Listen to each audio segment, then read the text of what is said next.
I believe that application is probably the most important thing to have in a study, but yet it is the hardest thing to come up with in a study. I find out with myself a lot of time.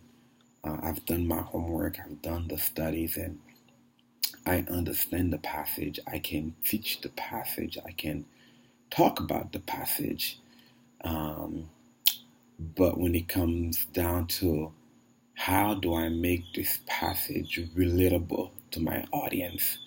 How do I make it applicable to them? How do they go home and apply that in their day-to-day life? A lot of time, this find itself to be a little bit, sometimes extremely hard to do.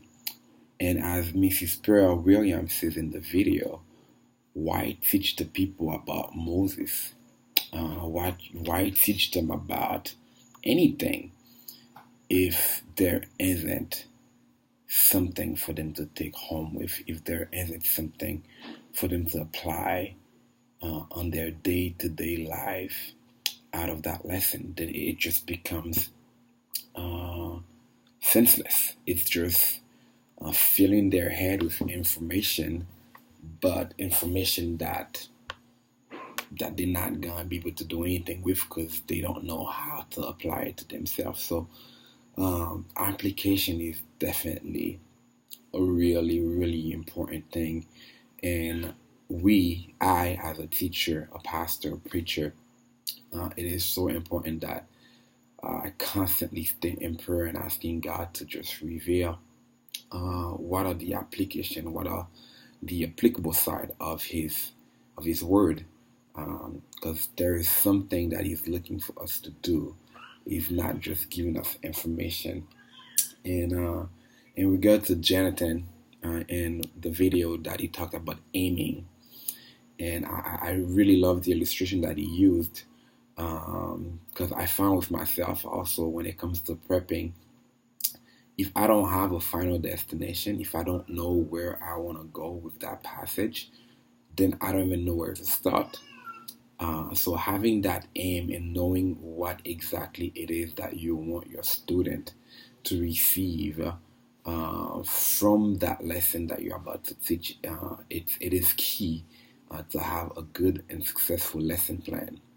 And as Jonathan uses the baseball illustration and not knowing where to throw the ball, it is the same thing with preparing a lesson because you've got to know where to throw the ball. You've got to know what it is that where you want to go. Because if you don't know where you want to go, then you just don't know what route to take. Then you're just lost in the desert, in the middle of nowhere. So aiming is definitely just as important as having an application to your study.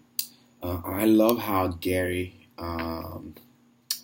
really took the time to explain in detail the hook, book, look, took method. I've never really looked at it that way or thought of it that way. So definitely something new that I've learned through that. But he talks about how the hook part, where it's the part where you need to get your audience attention, how the first 25 minutes of your lecture or whatever it is that of your teaching, how that 25 minutes, it's really important because that's where you get your audience attention, and it's going to determine whether or not they're going to listen to the rest of everything that you're going to be saying, or if they're just going to be zooming you out. So that's the hook part where you just hook them, whether it's by storytelling or illustration, whatever it is, but just hooking them. But now once you have them hooked, then you connect them with the book, which is the Bible. So you go to the passage and just connecting it to the Bible and just studying that passage.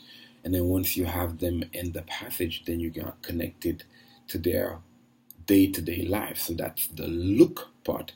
So how is that passage applicable to my life? What is it telling me to do today? What is it telling me about where I'm at with my spiritual walk, just where I'm at in general. So once you have a look at that, then we go to the tuk, which is what is it that the Bible is telling me to do? What is it that needs to change? What is it that what action needs to be taken? Um, so that's I really love that. I really love that because, and again, I've never really looked at it that way before. So that's definitely a method that I'm gonna be using.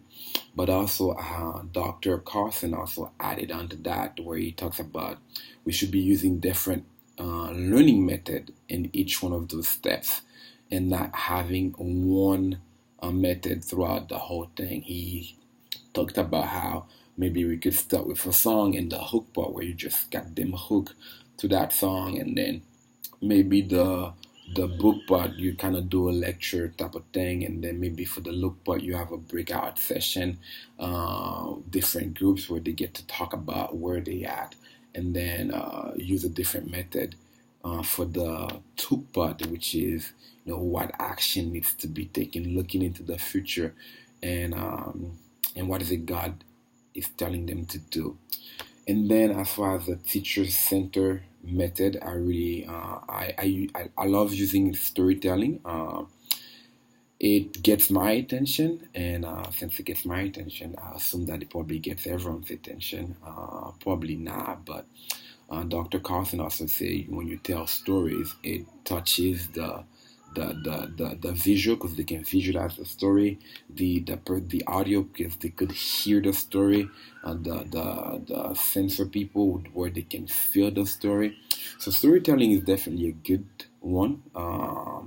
I use that a lot, and I can say that it does get people's attention, and also question and answer. Uh, Even though you can't really use that in every setting.